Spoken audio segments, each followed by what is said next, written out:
Russia Ukraine যুদ্ধে আসে এই জায়গায় ভাই আল্লাহ না করুক আমার 3টা বন্ধু মারে আমিও যেতে পারি।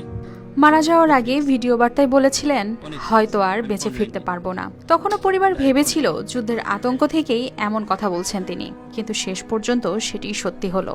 স্বপ্ন নিয়ে রাশিয়ায় যাওয়া মৃদুল এবার জীবিত নয়, ফিরছেন কফিনবন্দি হয়ে। ডাইরেক্ট ফোনটি এই জায়গায় যারা যায় কারো আত্মাও থাকে না, আর বেশিরভাগই মারা যায়।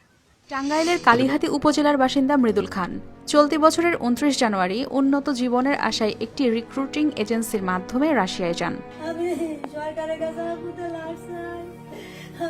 পরিবারের দাবি গরুর খামারে কাজ দেওয়ার কথা বলে দালালের মাধ্যমে 7.5 লাখ টাকায় রাশিয়ায় পাঠানো হয় তাকে। এরপর চাকরি না দিয়ে জোরপূর্বক রুশ সেনাবাহিনীতে অন্তর্ভুক্ত করা হয়। সামরিক প্রশিক্ষণ শেষে তাকে পাঠানো হয় ইউক্রেন সীমান্ত সংলগ্ন যুদ্ধক্ষেত্রে। এমনকি তিনি ভিডিও বার্তায় চেয়েছিলেন এই প্রতারণার বিচারও। তাহলে আমি কি আমার এই যুদ্ধে দেওয়া কি তাদের বানাইছে টাকার লোভে, 5,80,000 রুবেলের লোভে? তারা ইচ্ছা করলে অন্য জায়গায় কাজ দেওয়া হতো বা দেশে বাড়ি দেওয়া হতো। এটা কঠিনতর বিচার চাই আমরা।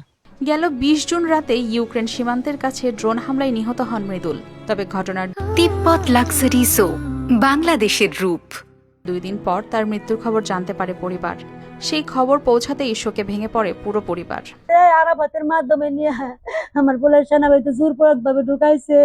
আমার পুলিশ সেনাবাহিনীতে সাইন দিবেছে না কন্ট্রাক্ট মধ্যে আমার পুলারে 2 দিন পর মুখে গামছা বাঁধা মারছে।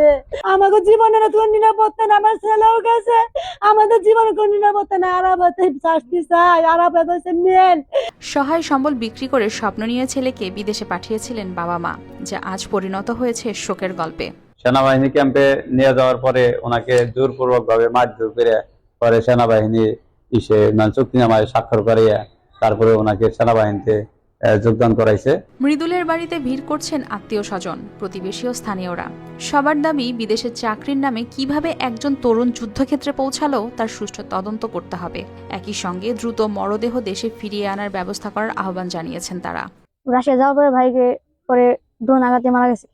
আর আমার একটা আবেদন, আমার বাইরের লাশটা আমি দেশে ফিরে চাই। এদিকে উপজেলা নির্বাহী কর্মকর্তা জানিয়েছেন বিষয়টি সামাজিক মাধ্যমে জানার পর প্রয়োজনীয় ব্যবস্থা নেওয়ার উদ্যোগ গ্রহণ করা হয়েছে। বিষয়টা আসলে আমরা সামাজিক যোগাযোগ মাধ্যম মারফত জানতে পেরেছি।